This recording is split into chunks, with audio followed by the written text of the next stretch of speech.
ಇದು ನಮ್ಮ ಕಾಂಗ್ರೆಸ್ ಪಕ್ಷದ ವತಿಯಿಂದ ನಡೆದಂಥ ಒಂದು ಕಾರ್ಯಕ್ರಮ. ಈ ಕಾರ್ಯಕ್ರಮದಲ್ಲಿ ಬಹಳ ಜನರಿಗೆ ಒಂದು ಕುತೂಹಲ ಇರ್ತದೆ.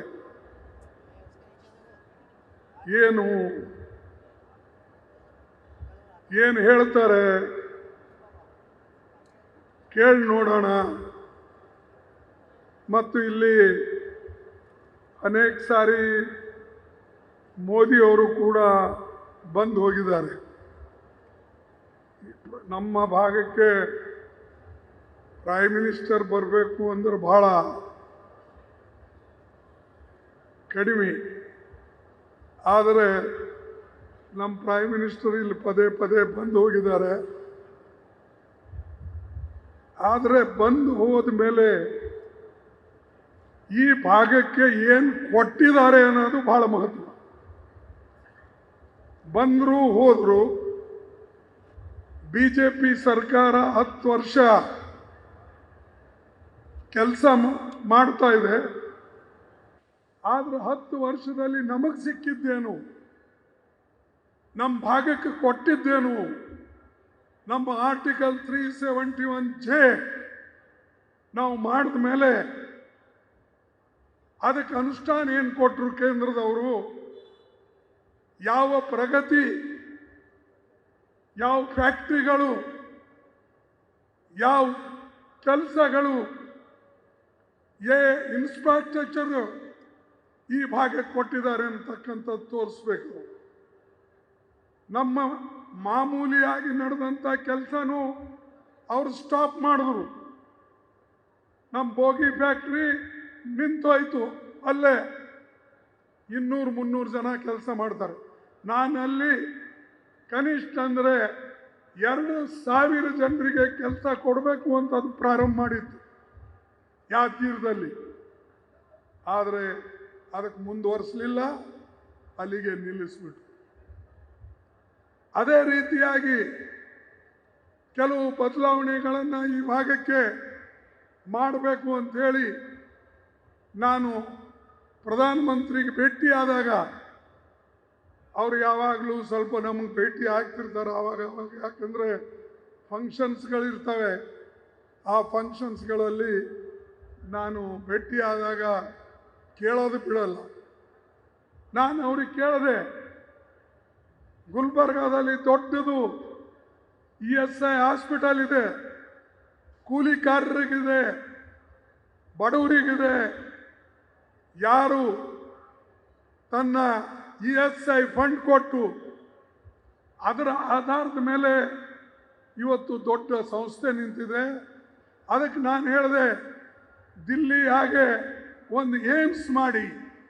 ಬೇರೆ ಸ್ಟೇಟ್ಗಳಲ್ಲಿ ನೀವು ಏಮ್ಸ್ ಮಾಡ್ತಾ ಇದ್ದೀರಿ, ಇಲ್ಲಿ ನಾವು ಜಮೀನು ಕೊಟ್ಟಿವು, ನಮ್ಮದೇ ESI ದುಡ್ಡು ಕೊಟ್ಟು ಅಂತ ದೊಡ್ಡ ಸಂಸ್ಥೆ ಕಟ್ಟಿದ್ದೇವೆ, ಅದನ್ನು ಮಾಡಿಕೊಡಿ ಅಂತ ಕೇಳಿದ್ರೆ ಅದು ಮಾಡಿಲ್ಲ.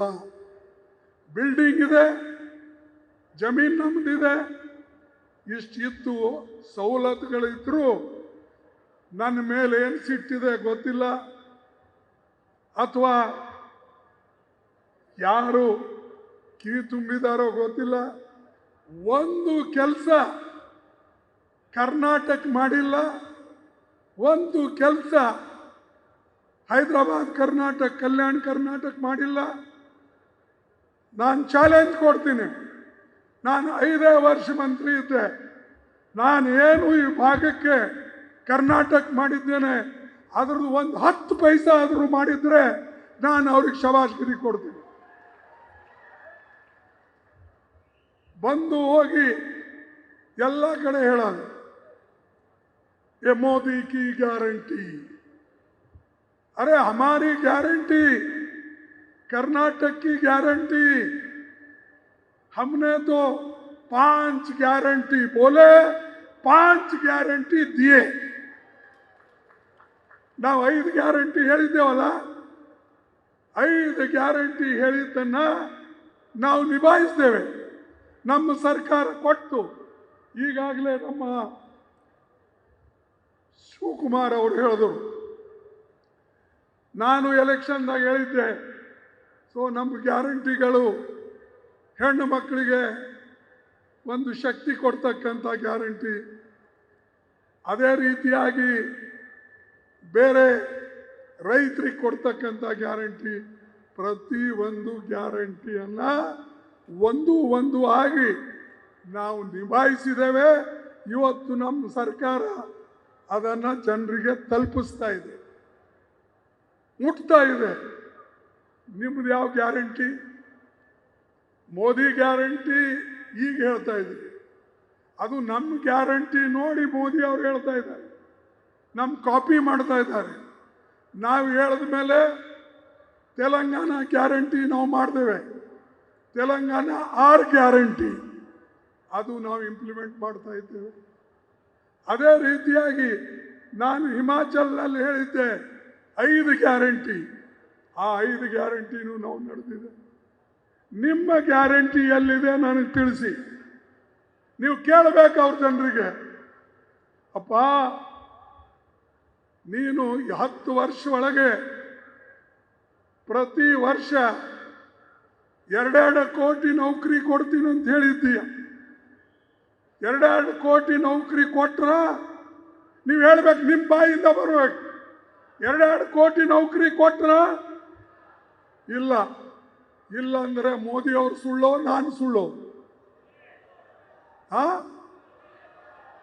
ಕೊಟ್ಟಿಲ್ಲ ಅಂದ್ರೆ ಅವ್ರು ಸುಳ್ಳಲ್ಲ, ಬಿಜೆಪಿ ಸುಳ್ಳಲ್ಲ. ಬಿಜೆಪಿ ಸರ್ಕಾರ ಹೇಳಿತು, ಯಾಕೆ ಕೊಡ್ಲಿಲ್ಲ? ಅದು ನಿಮ್ಮ ಗ್ಯಾರಂಟಿ ಇರಲಿಲ್ಲ. ಅದೇ ರೀತಿಯಾಗಿ ಸೋನಿಯಾ ಗಾಂಧಿ ಅವರು ಯಾರಿಗೆ ಗ್ಯಾರಂಟಿ ಅಂತ ಹೇಳಲಿಲ್ಲ, ಬಡ ಜನರಿಗೆ ಹೊಟ್ಟಿಗೆ ಅನ್ನ ಇಲ್ಲ ಅಂತ ಹೇಳಿ ಅವರು ಫುಡ್ ಸೆಕ್ಯೂರಿಟಿ ಗ್ಯಾರಂಟಿ ಕೊಟ್ಟರು, ಕಾನೂನು ತಂದರು. ನಾವು ನಿಜನೋ ಮೋದಿ ಅವ್ರ ನಿಜ ನೀವು ಹೇಳಿದ್ರಿ. ಮನ್ರೇಗಾ ಅಂತ ಕಾನೂನು ನಾವು ತಂದೇವೆ, ಬಡವರಿಗೆ ಕನಿಷ್ಠ 100 ದಿವಸ ಆದರೂ ಕೂಲಿ ಸಿಗಲಿ, ಅವ್ರಿಗೆ ಹೊಟ್ಟೆ ತುಂಬ ಅನ್ನ ಸಿಗಲಿ ಅಂತ ಮಾಡಿಕೊಟ್ಟೇವೆ. ನೀವೇನು ಮಾಡಿದ್ರಿ?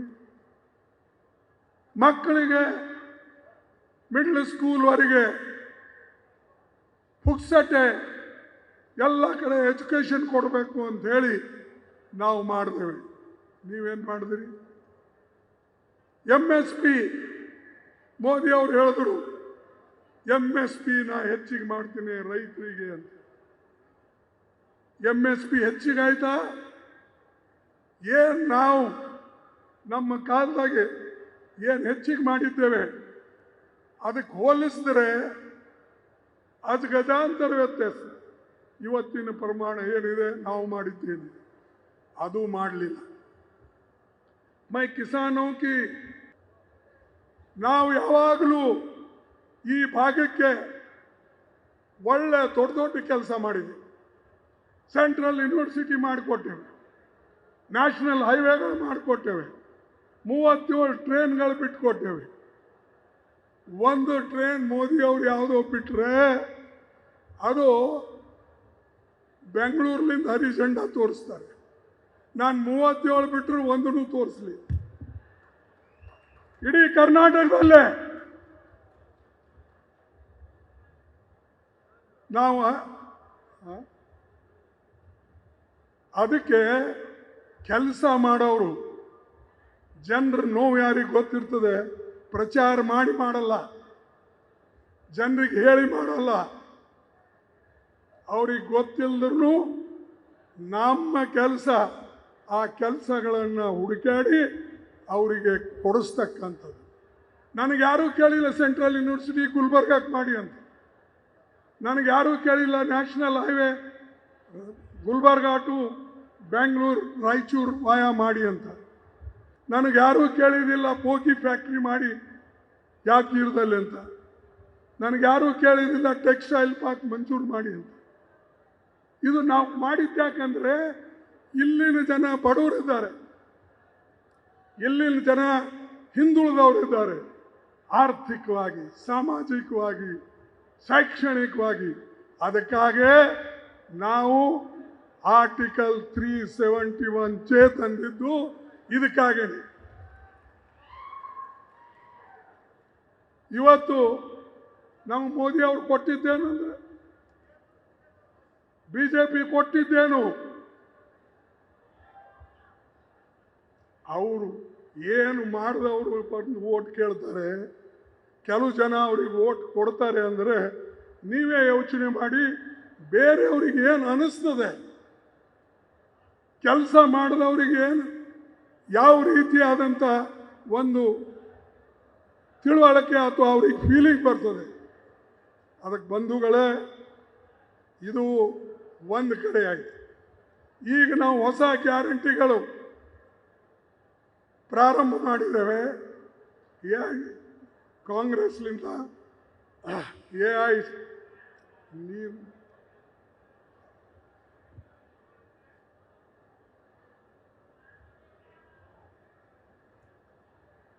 ನಮ್ಮ ಸರ್ಕಾರ ಮತ್ತು ಅಲೈನ್ಸ್ ಪಾರ್ಟ್ನರ್ ಇಂಡಿಯಾ ಅಲೈನ್ಸ್ ಅವರು ಅಧಿಕಾರಕ್ಕೆ ಬಂದರೆ ನೀವೆಲ್ಲ ಆಶೀರ್ವಾದ ಮಾಡ್ರಿ. ಎಲ್ಲ ಕಡೆ ಇವತ್ತು ಅಂಡರ್ ಗ್ರೌಂಡ್ ಇದೆ, ಒಳ ಕರೆಂಟ್ ಇದೆ, ಬಹಿರಂಗ ಇಲ್ಲ. ಆದ್ರೆ ಇಷ್ಟೊಂದು ಮೋದಿ ಅವರು ಅಡ್ಡಾಡ್ತಾರಲ್ಲ, ಯಾಕೆ ಅಡ್ಡಾಡ್ತಾ ಇದ್ದಾರೆ? ಎಲ್ಲ ಕಡೆ ಅಂಡರ್ ಗ್ರೌಂಡ್ ಇಂಡಿಯಾ ಅಲೈನ್ಸ್ ಇದೆ. ಅದಕ್ಕಾಗಿ ಅವರು ಗಲ್ಲಿ ಗಲ್ಲಿ ರೋಡ್ ಶೋಗಳು, ಅಲ್ಲಿ ಹೋದ ಕರ್ದಲ್ಲಿ ಹೋದ, ಎಲ್ಲ ಯಾರ್ಯಾರಿಗೆ ಕರಪ್ಟ್ ಅಂದರು, ಯಾರ್ಯಾರು ಕರಪ್ಷನ್ನಾಗಿ ಇನ್ವಾಲ್ವ್ ಅಂತ ಹೇಳಿ ಅವರಿಗೆ ED, ಇನ್ಕಮ್ ಟ್ಯಾಕ್ಸ್, ಆಮೇಲೆ ನಿಮ್ಮ CVC ಇವು ಎಲ್ಲ ಕೇಸ್ ಹಾಕಿ ಪ್ರತಿಯೊಬ್ಬರಿಗೂ ತಮ್ಮ ಪಾರ್ಟಿಯಲ್ಲಿ ತಗೊಂಡ್ರು. ಅರೆ, ನಮ್ಮ ಪಾರ್ಟಿಯಲ್ಲಿ ಇರೋವರೆಗೆ ಅವ್ರು ಕರಪ್ಟ್ ಆದರು, ನಿಮ್ಮ ಪಾರ್ಟಿಯಲ್ಲಿ ಬಂದ ಕೂಡಲೇ ಅವ್ರು ಸ್ವಚ್ಛ ಆದ್ರ. ಅದಕ್ಕೆ ನಾನು ಯಾವಾಗಲೂ ಹೇಳ್ತೀನಿ, ಮೋದಿ ಅವ್ರ ಹತ್ರ, ಶಾನ್ ಹತ್ರ ಒಂದು ದೊಡ್ಡ ಮಷೀನ್ ಇದೆ, ವಾಷಿಂಗ್ ಮಷೀನ್. ಅದು ಎಂಥ ದೊಡ್ಡದಿದೆ ಅಂದರೆ ಬರೀ ಬಟ್ಟೆ ಹಾಕೋದಿಲ್ಲ, ಮನುಷ್ಯರಿಗೆ ಹಾಕಿ ಕ್ಲೀನ್ ಮಾಡ್ತದೆ. ಹೊರಗೆ ಕ್ಲೀನ್ ಮಾಡಿ ಇವ BJPದಾಗ ಬಂದ, ಇವ ಕ್ಲೀನ್ ಆದ. ಅರೆ, ಅವ ಕರಪ್ಟನ ಅಂತೇಳಿ ನೀವೇ ಜೈಲಿಗೆ ಹಾಕಿ, ನೀವೇ ಅವನ ಮ್ಯಾಗ ಕೇಸ್ ಹಾಕಿರಿ.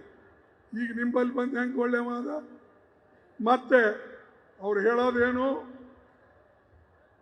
हमने भ्रष्ट लोगों को नहीं छोड़ेंगे.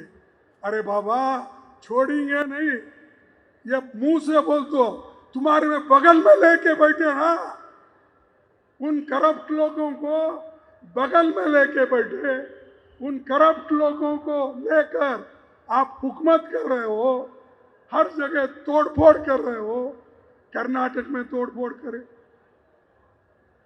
ಅದೇ ರೀತಿಯಾಗಿ ನೀವು ಮಹಾರಾಷ್ಟ್ರದಾಗ ಮಾಡಿದ್ರಿ, ಅದೇ ರೀತಿಯಾಗಿ ನೀವು ಗೋವಾದಲ್ಲಿ ಮಾಡಿದ್ರಿ, ಮಧ್ಯಪ್ರದೇಶದಲ್ಲಿ ಮಾಡಿದ್ರಿ. ಎಲ್ಲ ಕಡೆ ತೋಡೋ ಫೋಡೋ ಸರ್ಕಾರ ಬನಾವ್. ಇದು ಮೋದಿ ಮತ್ತು ಶಾ ಅವರ ಡೆಮೋಕ್ರೆಟಿಕ್ ಪ್ರಿನ್ಸಿಪಲ್. ಇವರು ಪ್ರಜಾಪ್ರಭುತ್ವ ಉಳಿಸೋರು, ಸಂವಿಧಾನ ಪ್ರಕಾರ ನಡೆಯೋರು. ಅದಕ್ಕೆ ಇಂಥವರಿಂದ ಹುಷಾರಿರಬೇಕು. ದಯವಿಟ್ಟು ನೀವು ಹೋದ ಸಲ ಏನೋ ನನಗೆ ಮೋಸ ಆಯಿತು, ನಮ್ಮ MLAಗಳಿಗೆ ಕೆಲವು ಕಲಿಸಿದ್ರಿ, ಅದಕ್ಕೂ ನಿಮಗೆ ಧನ್ಯವಾದ. ಈ ಸಾರಿ ನೀವು ಪಾರ್ಲಿಮೆಂಟ್ ಗೆಲ್ಲಿಸಲೇಬೇಕು, ಆ ಸೇಡ್ ತೀರಿಸ್ಕೊಳ್ಳೇಬೇಕು, ಆ ಸೇಡ್ ತೀರಿಸ್ಕೊಳ್ಳೇಬೇಕು. ಆವಾಗ ಮಾತ್ರ ಕಲಬುರಗಿಗೆ ಹೆಸರು ಬರ್ತದೆ. ಇಲ್ಲದ್ರೆ ನಾವಿಷ್ಟು ಕಟ್ಟುಪಟ್ಟು ಆರ್ಟಿಕಲ್ 371 ಮಾಡಿ ಸಂವಿಧಾನದಲ್ಲಿ ಕಲಬುರಗಿ ಹೆಸರು ಹಾಕಿ ಇವತ್ತು ಎತ್ತರಕ್ಕೆ ಒಯ್ದಿದ್ದೇವೆ. ಎತ್ತರಕ್ಕೆ ಕಲ್ಯಾಣ ಕರ್ನಾಟಕ ಎಲ್ಲ ಜಿಲ್ಲೆ ಹೆಸರು ಈ ದೇಶದ ಬಾಬಾ ಸಾಹೇಬ್ ಅಂಬೇಡ್ಕರ್ ಅವರು ಬರೆದಂಥ ಸಂವಿಧಾನದಲ್ಲಿ ಸೇರಿಸಿದೆ. ಇದಕ್ಕಿಂತಲೂ ಹೆಚ್ಚಿಂದೇನು ಬೇಕ್ರಿ? ಯಾರೋ ಒಂದು ಸಣ್ಣ ಕೆಲಸ ಮಾಡಿದ್ರೆ ನೆನೆಸ್ತಾರೆ ಜನ, ಯಾರೋ ಒಂದು ಸಣ್ಣ ಮನೆ ಕಟ್ಟಿಸ್ಕೊಟ್ರೆ ನೆನೆಸ್ತಾರೆ, ಯಾರೋ ಒಬ್ಬ ತೊಂದರೆಯಲ್ಲಿದ್ದರೆ ಸಾಲ ಕೊಟ್ಟರು ನೆನೆಸ್ತಾರೆ. ಇಡೀ 7 ಜಿಲ್ಲೆಗೆ ನಾವು ಏನು ಅವ್ರು ಕೇಳಿದ್ರು ಅದು ಕೊಟ್ಟೇವೆ. ಶಿಕ್ಷಣದಲ್ಲಿ, ಡೆವಲಪ್ಮೆಂಟ್ನಲ್ಲಿ, ನೌಕರಿಯಲ್ಲಿ, ಇದು ಎಲ್ಲನೂ ಮಾಡಿಕೊಟ್ಟೇವೆ. ಅದಕ್ಕೆ ನಾವು ಮರಿಬಾರ್ದು. ಮತ್ತು ಇಂಥ ಕೆಲಸ ಬೇರೆ ಯಾವುದೇ ಒಂದು ಸ್ಟೇಟ್ನಲ್ಲಿ ಈ ಒಂದು 20 ವರ್ಷದಲ್ಲಿ ಆಗಿದೆ ಅಂದರೆ ನೀವು ಹೇಳಿದ್ದು ನಾನು ಕೇಳ್ತೀನಿ. 20 ವರ್ಷ 25 ವರ್ಷ ಒಳಗೆ ಯಾವುದಾದ್ರೂ ಕೆಲಸ ಆಗಿದ್ರೆ ಅದು ಕಲ್ಯಾಣ ಕರ್ನಾಟಕ ಕಲಬುರಗಿಯಲ್ಲಿ ಮಾಡಿದಂಥ ಕೆಲಸ. ಅದಕ್ಕಾಗಿ ಇದು ಅಲ್ಲೇ ನಮ್ಮ ಸರ್ಕಾರ ಬಂದ ಮೇಲೆ ಈಗಾಗಲೇ ನಾನು ಹೇಳಿದೆ, ಒಂದು ಈ ನಮ್ಮ 1 ಲಕ್ಷ ವೇತನ ಪ್ರತಿಯೊಬ್ಬ ವಿದ್ಯಾವಂತ ಯುವಕನಿಗೆ ಕೊಡ್ತಕ್ಕಂಥದ್ದು ನಾವು ಮಾಡ್ತಾ ಇದ್ದೀವಿ. ಅಂದರೆ ಇದು ನಾಳೆ ಯಾರು ಟೀಕೆ ಮಾಡಲಿಕ್ಕೆ ಹೋಗ್ಬಾರ್ದು. ನಾವು ಭಾಳ ಕೇರ್ಫುಲಿ ಹೇಳಿದ್ದೀವಿ. 1 ಲಕ್ಷ ಅಪ್ರೆಂಟಿಸ್ ಕೋರ್ಸ್ ಯಾವುದೇ ಇಂಡಸ್ಟ್ರಿಯಲ್ಲಿ ಮಾಡಿ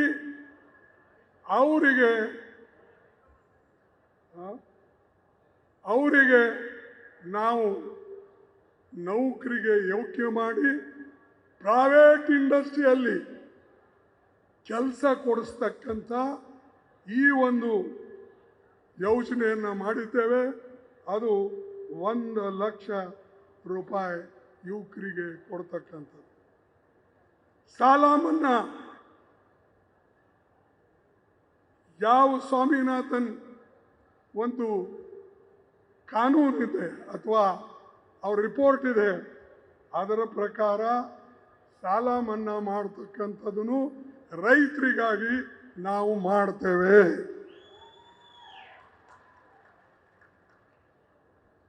ಈ OBCಯಲ್ಲಿ ಅಥವಾ ಮೇಲ್ವರ್ಗದ ಜನರಲ್ಲಿ ಎಷ್ಟೋ ಜನ ಬಡವರಿದ್ದಾರೆ. ಆ ಬಡವರು ಎಷ್ಟು ವಿದ್ಯಾವಂತರಿದ್ದಾರೆ, ಎಷ್ಟು ಜಮೀನಿದೆ ಅವ್ರ ಹತ್ರ, ಎಷ್ಟು ಬಡತನ ಇದೆ, ಎಷ್ಟು ಅವರ ಶೈಕ್ಷಣಿಕ ಅವರಿಗೆ ಆ ಕೆಲಸ ಮಾಡ್ತಕ್ಕಂಥದ್ದು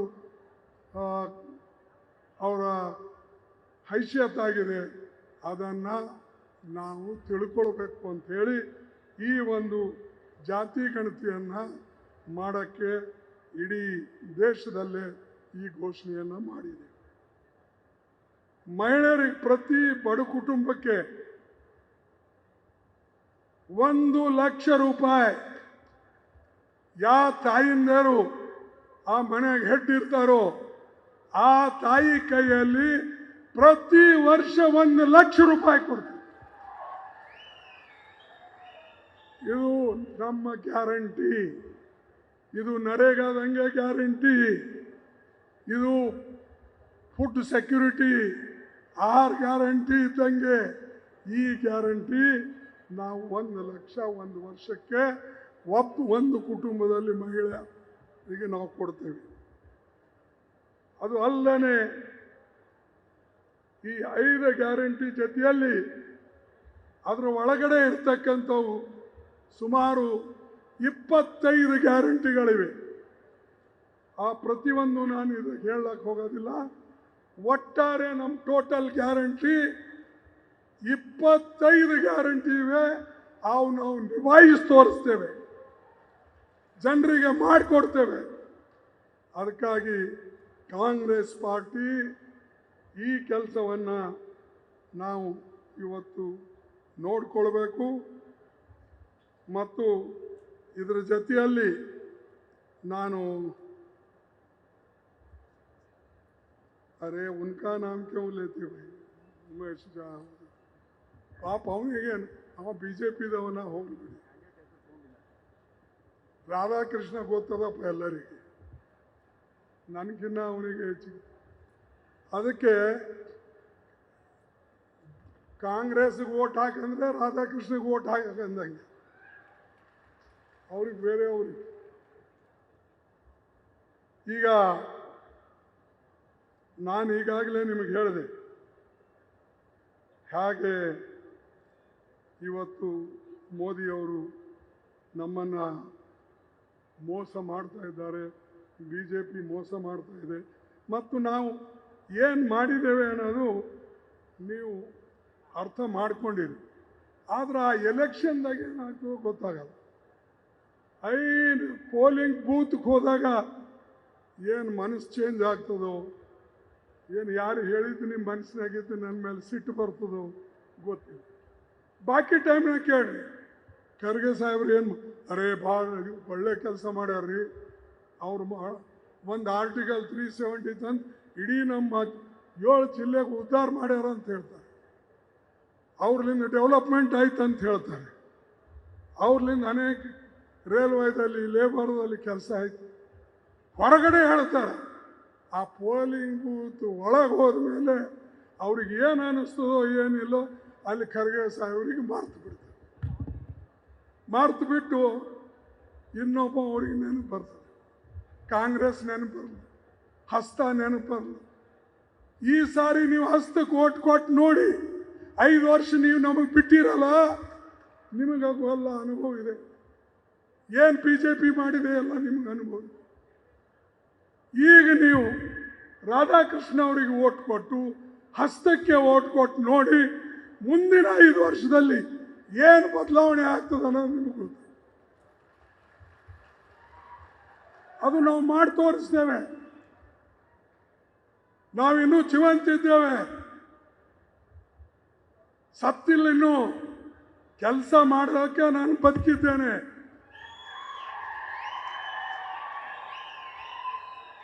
ಕೆಲಸ ನಾನು ಬರೇ ರಾಜಕೀಯ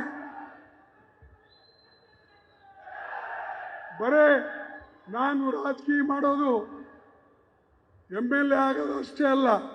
ನನ್ನ ಗುರಿ ಸಮಾಜದಲ್ಲಿ ಬದಲಾವಣೆ ತರ್ತಕ್ಕಂಥದ್ದು. ನನ್ನ ಗುರಿ ಈ ಭಾಗಕ್ಕೆ ನಿಜವಾಗ್ಲೂ ಕಲ್ಯಾಣ ಕರ್ನಾಟಕ ಮಾಡ್ತಕ್ಕಂಥದ್ದು. ಈ ಭಾಗದಲ್ಲಿ ಬಸವಣ್ಣನ ತತ್ವವನ್ನು ಉಳಿಬೇಕು ಅಂತ ಇದಕ್ಕೆ ಪ್ರಯತ್ನ ಮಾಡ್ತಕ್ಕಂಥ, ಅಂಬೇಡ್ಕರ್ ಅವರ ಸಾಮಾಜಿಕ ನ್ಯಾಯ ಇರಬೇಕು ಅಂತೇಳಿ ನಾವು ಮಾಡ್ತಕ್ಕಂಥ ಕೆಲಸ. ಮತ್ತು ಈ ಒಂದು ಸಂದರ್ಭದಲ್ಲಿ ನಾವು ಒಂದು ಮಾತನ್ನು ನಿಮ್ಗೆ ಹೇಳಕ್ಕೆ ಇಚ್ಛೆಪಡ್ತೇವೆ. ಈ ಭಾಗಕ್ಕೆ BJP ಎಂದೂ ಯಾವ ಕೆಲಸನೂ ಮಾಡಲ್ಲ. ನೀವು ನೋಡಿ ಕಲ್ಯಾಣ ಕರ್ನಾಟಕದಲ್ಲಿ ಯಾವ್ಯಾವ ಕೆಲಸ ಅವ್ರು ಕೊಟ್ಟ. ಅದಕ್ಕೆ ನೀವು ಅದನ್ನು ಮರ್ತು ಬಿಡಿ. ಕಾಂಗ್ರೆಸ್ ಹಸ್ತಕ್ಕೆ ಮತ ಕೊಡ್ರಿ. ಮತ್ತು ಇನ್ನೊಂದು ವಿಶೇಷ ಅಂದರೆ, ನಾ ಯಾವ ವ್ಯಕ್ತಿ ಹೆಸರು ತಗೊಳ್ಳಲ್ಲ, ಅಥವಾ ಯಾವ ಪಾರ್ಟಿದಾಗ ಯಾರು ಏನು ಮಾಡಿದ್ರು ಅಂತ MP ಯಾರು ಇವ್ರು ಯಾರು. ನನ್ನ ಗುರಿ ಒಂದೇ, ಈ ಎಲೆಕ್ಷನ್ ಬರೇ ರಾಧಾಕೃಷ್ಣನ ಎಲೆಕ್ಷನ್ ಅಲ್ಲ, ಈ ಎಲೆಕ್ಷನ್ ಬರೇ ಕಾಂಗ್ರೆಸ್ ಪಾರ್ಟಿ ಎಲೆಕ್ಷನ್ ಅಲ್ಲ.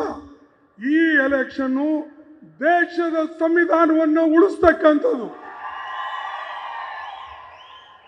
ಈ ಎಲೆಕ್ಷನ್ನು ದೇಶದ ಪ್ರಜಾಪ್ರಭುತ್ವ ಡೆಮಾಕ್ರಸಿಯನ್ನು ಉಳಿಸ್ತಕ್ಕಂಥದ್ದು.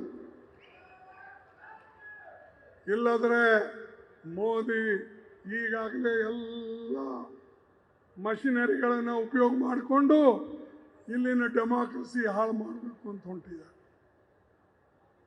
ಪ್ರತಿಯೊಂದು ಸಂಸ್ಥೆ ಕೆಡಿಸ್ತಾ ಇದ್ದಾರೆ. ಪ್ರತಿಯೊಂದು ಸಂಸ್ಥೆಯಲ್ಲಿ RSS ಹುಡುಗರನ್ನ, RSS ಟೀಚರ್ಸ್ನ ಸೇರಿಸಿ ಬೇರೆ ಮಕ್ಕಳಿಗೆ ಅಧಿಕಾರ ಇಲ್ದಂಗೆ, ನೌಕರಿ ಇಲ್ದಂಗೆ ಮಾಡಿದ್ದಾರೆ. ಅದಕ್ಕೆ ನೀವು ಡೆಮಾಕ್ರಸಿ ಉಳಿಬೇಕು ಅಂತ ನಿಮ್ಮ ಇಚ್ಛೆ ಇದ್ರೆ, ಈ ದೇಶದ ಸಂವಿಧಾನ ಬಾಬಾ ಸಾಹೇಬ್ ಅಂಬೇಡ್ಕರ್ ಬರೆದಿದ್ದು ಇರಬೇಕು ಅಂತ ಇಚ್ಛೆ ಇದ್ರೆ, ಮತ್ತು ಈ ಭಾಗ ಬೆಳಿಬೇಕು ಅನ್ನೋದು ಇಚ್ಛೆ ಇದ್ರೆ ಕಾಂಗ್ರೆಸ್ ಪಾರ್ಟಿ ವೋಟ್.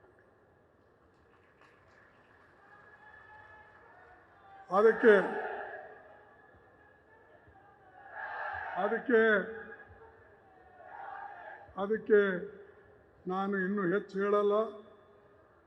ನನಗೀಗ ಹೋಗಬೇಕಾಗಿದೆ. 4 ಗಂಟೆಗೆ ಫ್ಲೈಟ್ ಇದೆ, ಡೆಲ್ಲಿಗೆ ಹೋಗಬೇಕು. ವಿಶೇಷವಾಗಿ ನಿಮ್ಮ ದರ್ಶನ ತಗೊಳ್ಬೇಕು, ನಿಮಗೆ ಭೇಟಿ ಆಗಬೇಕು, ನಾನು 4 ಮಾತು ಹೇಳಬೇಕು ಅಂತ ಹೇಳಿ ನಾನು ಬಂದಿದ್ದೇನೆ. ನೀವು ಶಾಂತ ರೀತಿಯಿಂದ ಕೇಳಿದ್ದಕ್ಕಾಗಿ ನಿಮ್ಮೆಲ್ಲರಿಗೂ ನಾನು ವಂದಿಸಿ ನನ್ನ ಮಾತು ಮುಗಿಸ್ತೇನೆ. ಜೈ ಹಿಂದ್, ಜೈ ಹಿಂದ್, ಜೈ ಹಿಂದ್, ಜೈ ಕಾಂಗ್ರೆಸ್, ಜೈ ಕಾಂಗ್ರೆಸ್, ಜೈ ಕಾಂಗ್ರೆಸ್. ನ್ಯೂಸ್ ಫಸ್ಟ್, ನಿರ್ಭೀತಿಯಿಂದ ನಿಮ್ಮ ಪರವಾಗಿ.